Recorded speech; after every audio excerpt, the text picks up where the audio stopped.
آواز جرس کے سامعین کی خدمت میں محمود احمد کا سلام و آداب۔ بسم اللہ الرحمن الرحیم۔ معزز سامعین، آج کے اس پروگرام میں ہم آپ کو بتائیں گے کہ ایک شوہر کو گھر کے اندر اپنی بیوی کے ساتھ کس طرح رہنا چاہیے کہ ان کی زندگی سکون اور راحت سے بھرپور ہو اور ان کا گھر خوشیوں کا گہوارہ بن جائے۔ گھر آباد کرنے کے لیے کچھ اصول اور ضوابط ہوتے ہیں، اگر ان کے مطابق زندگی گزاری جائے تو گھر آباد ہو جاتے ہیں، اور جہاں کوئی اصول ہی نہ ہو، کوئی قانون ہی نہ ہو، تو وہ گھر تو جانوروں کا ڈربہ ہے، اسے کوئی آباد گھر نہیں کہہ سکتا۔ شوہر حضرات کو یہ بات اچھی طرح ذہن نشین کر لینی چاہیے کہ دنیا کی ہر عورت کو اپنی ازدواجی زندگی میں 3 چیزوں کی بنیادی ضرورت ہوتی ہے، گویا وہ 3 چیزوں کی طلبگار ہوتی ہے۔ نمبر 1، تحفظ۔ عورت کی پہلی ڈیمانڈ تحفظ ہے۔ وہ شوہر کی خاطر اپنا گھر بار چھوڑ کر آئی ہے، اب جہاں پر آئی ہے وہاں اسے تحفظ چاہیے، اپنی جان کا تحفظ، اپنی عزت کا تحفظ، اپنے ایمان کا تحفظ چاہیے۔ تحفظ کے لیے پہلی بات تو یہ ہے کہ اس کے لیے سر چھپانے کی کوئی ایسی جگہ ہو جہاں وہ اپنے گھر میں اپنے بچوں کے ساتھ محفوظ رہ سکے، اس کا شوہر اس کی حفاظت کر سکے، یہ اس کا فطری تقاضا ہے۔ اگر شوہر کسی ایسی جگہ اپنی بیوی کو رکھے کہ جہاں وہ عدم تحفظ کے احساس کا شکار رہے تو پھر گھر آباد نہیں ہو سکتا۔ اور دوسری بات یہ ہے کہ شوہر کو چاہیے کہ وہ اپنی بیوی کو اس کی تمام تر خوبیوں اور خامیوں کے ساتھ اپنا لے، آخر وہ انسان ہے، اس میں اچھائیاں بھی ہو سکتی ہیں اور کچھ خامیاں بھی ہو سکتی ہیں۔ شوہر کو اس کی تمام خوبیوں اور خامیوں کے ساتھ قبول کرنا چاہیے اور تحفظ دینا چاہیے۔ شوہر اس کی اچھائی کا بھی ذمہ دار ہے اور برائی کا بھی ذمہ دار ہے۔ اسے چاہیے کہ وہ بیوی کو یہ تسلی دے کہ تم میری خاطر یہاں آئی ہو۔ شوہر کو چاہیے کہ وہ بیوی کو ایسی محبت دے کہ وہ یہ سمجھے کہ یہ میری اچھائی کو بھی قبول کرے گا، اور اگر مجھ سے کوئی کوتاہی ہوئی تو اس کا ظرف اتنا ہے کہ یہ میری کوتاہی کو بھی قبول کرے گا اور میری اصلاح کی کوشش کرے گا، یہ مجھے توڑ کر پھینک نہیں دے گا۔ جب شوہر کو بیوی یوں محسوس کرے گی کہ یہ میرا سہارا ہے، میری زندگی کا سایہ ہے، مجھے اللہ سبحانہ تعالیٰ نے ایک آسمان کی چھت عطا کر دی اور ایک شوہر کے گھر کی چھت عطا کر دی، میں 2 چھتوں میں رہتی ہوں، مجھے اب فکر کی کیا ضرورت ہے۔ عورت کے اندر سے فیئر آف اننون یعنی انجانا خوف نکل جاتا ہے کہ کل کو کیا ہوگا، میرے مستقبل کا کیا بنے گا۔ عورت کے ذہن سے یہ خطرہ دور ہو جاتا ہے، لہذا عورت گھر میں پرسکون ہو جاتی ہے۔ تو سب سے پہلی چیز ازدواجی زندگی میں عورت کو تحفظ کی ضرورت ہوتی ہے، اور شوہر کو چاہیے کہ یہ تحفظ اس کو فراہم کرے۔ عورت کی دوسری اہم ضرورت ازدواجی زندگی میں یہ ہوتی ہے کہ اسے شوہر کی اٹینشن یعنی توجہ چاہیے ہوتی ہے، یعنی شوہر اپنی بیوی کو وقت دے، اس کے ساتھ وقت گزارے، اس کی ضروریات کو محسوس کرے، اس کا حال احوال پوچھے۔ یہ نہیں کہ شوہر دفتر کے کاموں میں مصروف ہے اور بیوی گھر میں بیمار ہے اور اسے کئی دن اس کی طبیعت پوچھنے کی فرصت نہ ہو، اس کو ڈاکٹر کے پاس لے جانے کی فرصت نہ ہو۔ جب عورت کو یہ محسوس ہوگا کہ میرا شوہر تو مجھ پر توجہ ہی نہیں دیتا اور میری کسی ضرورت کا خیال ہی نہیں رکھتا، تو عورت کبھی پرسکون زندگی نہیں گزار سکتی۔ لہذا شوہر کی ذمہ داریوں میں سے ہے کہ وہ اپنی بیوی کو توجہ دے۔ اٹینشن کا یہ مطلب نہیں ہے کہ گھر آ کر وقت تو گزار لیا مگر سارا وقت لڑتے جھگڑتے گزار دیا، اسے توجہ نہیں کہتے، یہ تو الٹا دوسرے کو بے سکون کر دینا ہوتا ہے۔ اٹینشن سے مراد یہ ہے کہ دوسرے کو توجہ ملے، اس کو سیٹسفیکشن یعنی اطمینان حاصل ہو، تو یہ چیز اس کو توجہ دینے سے حاصل ہوگی۔ زندگی کی کتنی باتیں ہوتی ہیں جو اس نے اپنے شوہر سے کرنی ہوتی ہیں۔ شوہر تو کبھی دفتر میں مصروف، کبھی اپنے بزنس میں مصروف، اور وہاں سے جب واپس آتا ہے تو بیوی بیچاری نے اتنی باتیں ہوتی ہیں جو شوہر کے ساتھ شیئر کرنی ہوتی ہیں۔ اب یہ میاں اگر کھانا کھا کر سو جائے گا اور بیوی سے بات بھی نہیں کرے گا تو پھر اس کو وہ اخلاقی مدد کہاں سے ملے گی؟ تو گویا مورل سپورٹ بھی شوہر نے اس کو فراہم کرنی ہوتی ہے، اس کو شیئر کرنے کا موقع ملنا چاہیے، وہ اپنے دل کا دکھ اور سکھ بتا سکے، وہ اپنی ہر ضرورت پر اپنے میاں کے ساتھ تبادلہ خیال کر سکے۔ اس کو کہتے ہیں خاوند کی اٹینشن اس کو مل جانا۔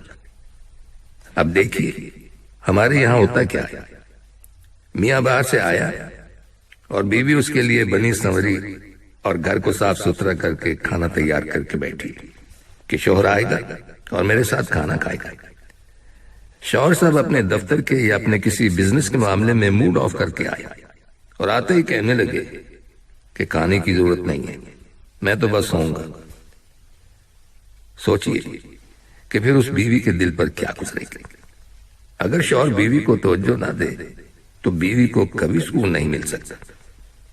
ساس سسر جتنا مرضی اس پر قربان ہوتے پھرے، اس کی نندیں جتنے مرضی اس کے گن گاتی پھرے، وہ ہمیشہ پریشان رہے گی، اس لیے کہ اس کو شوہر کی توجہ نہیں ملتی۔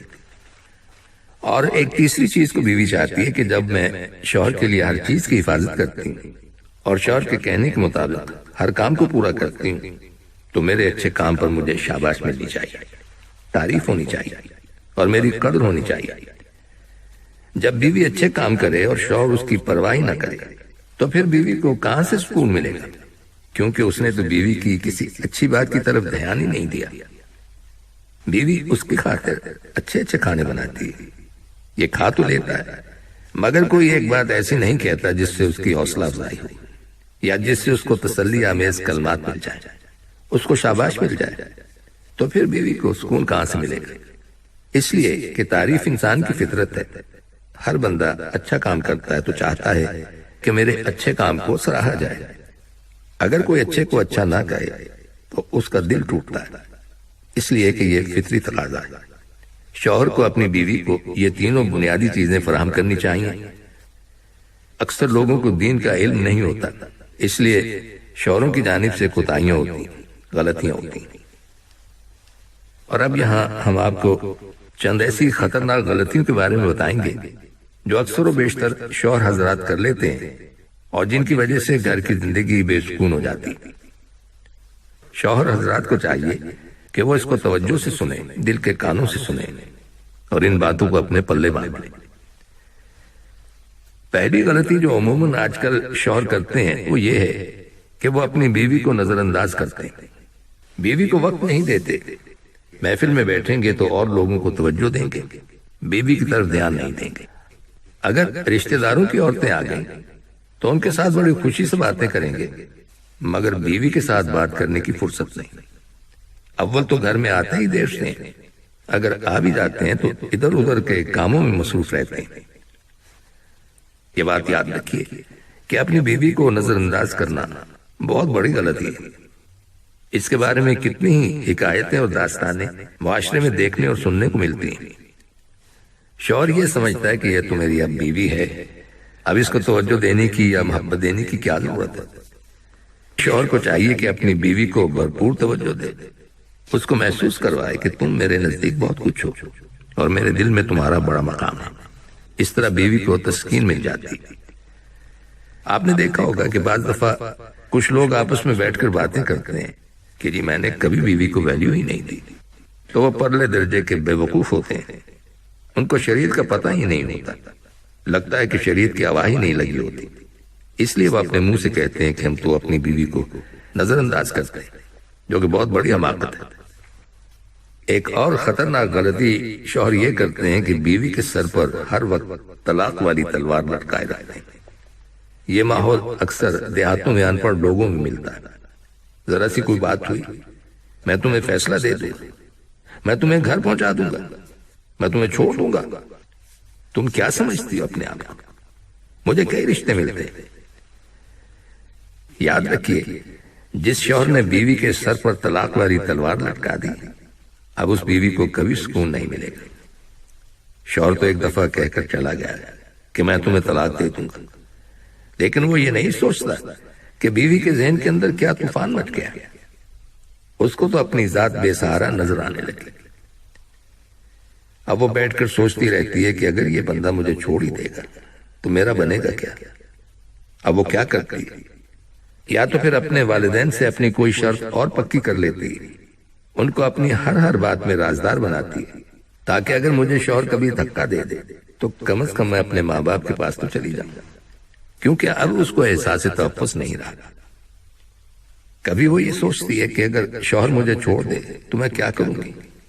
وہ سوچتی ہے کہ اچھا میں جاب کر لوں گی، ماں باپ کے گھر تو جا نہیں سکتی، اس لیے مجھے اپنے آپ کو سنبھالنا ہے. لہٰذا اب اس کے ذہن میں شیطان الٹی سیدھی باتیں ڈالے گا کہ تم اس طریقے سے اپنے آپ کو سہارا دے لینا اور تم اپنا تعلق فلاں سے بھی رکھو. ویسے بھی حدیث پاک میں آیا ہے کہ جتنی چیزوں کو اللہ سبحانہ تعالیٰ نے جائز فرمایا ہے ان میں سب سے ناپسندیدہ چیز طلاق ہے. شریعت نے اس کو پسند نہیں کیا. ہاں ضرورت اور موقع کے مناسب کبھی ضرورت پڑ جاتی ہے کہ طلاق ہی کسی کے مسئلے کا حل ہوتا ہے، تو اس لیے شریعت نے جائز تو کہہ دیا مگر اس کو پسند نہیں کیا. لہذا شوہروں کو چاہیے کہ طلاق کا لفظ کبھی اپنی زبان سے نہ نکالیں. گھروں میں مسائل ہوتے ہیں، پرابلم ہوتے ہیں، ان کے اور بھی جائز طریقے ہیں سمجھانے کے. ایک طلاق کا لفظ تو اللہ نے سمجھانے کے لیے نہیں بنایا، لہذا ہمیں اس کے سمجھانے کا کوئی دوسرا طریقہ اختیار کرنا چاہیے. ایک اور خطرناک غلطی یہ ہے کہ کچھ شوہر ہر وقت بیوی کو یہ کہتے رہتے ہیں کہ تم تو اتنی خوبصورت نہیں ہو، میں دوسری شادی کر لوں گا. یہ دوسری شادی کی دھمکی دینے کی کیا ضرورت ہوتی؟ گو شریعت نے مرد کو اجازت دی ہے کہ وہ 4 شادیاں کر سکتا ہے، لیکن جب اس کی بیوی اس کے سب تقاضے پورے کر رہی ہے تو کیا مصیبت پڑی ہے کہ بیوی کو دوسری شادی کی دھمکی دی جائے یا سوکن لانے کی دھمکی دی جائے. خام خواہ اس کی زندگی میں بھی پریشانی پیدا کی جائے اور اپنی زندگی میں بھی پریشانی پیدا کی جائے. یہ بات یاد رکھیے کہ 2 بیویوں کے درمیان عدل و انصاف کرنا یہ انسان کے اوپر فرض ہوتا ہے، اور یہ عدل کرنا انسان کے بس کی بات نہیں ہوتی. ذرا غور سے سنیے کہ قرآن حکیم اس پر گواہی دے رہا ہے. قرآن حکیم کی سورہ نساء میں ارشاد باری تعالیٰ ہے جس کا ترجمہ ہے تم 2 بیویوں کے درمیان انصاف نہیں کر سکتے. تو جب قرآن حکیم یہ کہہ رہا ہے کہ تم انصاف کر ہی نہیں سکتے، کمزور ہو، تو پھر اتنا بڑا بوجھ لے کر قیامت کے دن اللہ کے حضور کیسے جاؤ گے؟ اس لیے حدیث میں آیا ہے کہ جس بندے کی 2 بیویاں ہوں اور وہ ان کے درمیان انصاف نہ کرتا ہو تو قیامت کے دن ایک فالج زدہ انسان کی طرح اللہ سبحانہ تعالیٰ کے حضور اس کو کھڑا کیا جائے گا، اور پھر اس کو شرمندگی ہوگی کہ میں نے اپنی بیویوں میں ناانصافی کی اور سب لوگ اس کو دیکھ رہے ہوں گے. تو جب اتنا انصاف ہم کر ہی نہیں پاتے تو اتنا بڑا بوجھ اٹھانے کی کیا ضرورت ہے؟ لہذا دوسری شادی کوئی چھوٹی سی بات نہیں ہوتی، یہ بہت بڑا چیلنج ہے. تو ایسی دھمکی دینے کی کیا ضرورت ہوتی؟ تو یہ بڑی خطرناک غلطی ہوتی ہے کہ شوہر اپنی بیوی کو دوسری شادی کی دھمکی دیتے، ایک کو سنبھال نہیں سکتے اور دوسری کی باتیں کرتے ہیں. یہ تو ایسا ہی ہے کہ ایک آدمی 1 من بوجھ تو اٹھا نہ سکے کہ گردن ٹوٹی جا رہی ہے اور پھر وہ دعویٰ کرے کہ میں 1 من اور سر پر اٹھا دوں، تو پھر تیری ریڑھ کی ہڈی ٹوٹے گی اور دنیا تیرا تماشا دیکھے گی. یہی حال اس شوہر کا ہوتا ہے. لہذا یہ خطرناک غلطی کبھی نہیں کرنی چاہیے. یاد رکھیے اگر آپ کو دوسری بیوی مل سکتی ہے تو آپ کی بیوی کو دوسرا شوہر بھی مل سکتا ہے. اگر آپ کے رد عمل میں آ کر کبھی آپ کی بیوی نے یہ جواب دے دیا کہ ہاں میں بھی دوسری شادی کر کے دکھاؤں گی، تو پھر آپ کیا کریں گے؟ لہٰذا یہ بڑی بیوقوفی کی بات ہے. اپنی بیوی کو کبھی دوسری شادی کی دھمکی نہیں دینا چاہیے. سامعین اس موضوع پر مزید کچھ باتیں ہم آپ کو اپنے آئندہ پروگرام میں بتائیں گے، اور اس کے ساتھ ہی ہمارے آج کے پروگرام کا وقت بھی اب ختم ہوتا ہے اس دعا کے ساتھ کہ اللہ تعالی ہم سب کو صراط مستقیم پر چلنے کی توفیق عطا فرمائے. آمین. آئندہ ملاقات تک کے لیے محمود احمد کو اجازت دیجیے. اللہ حافظ.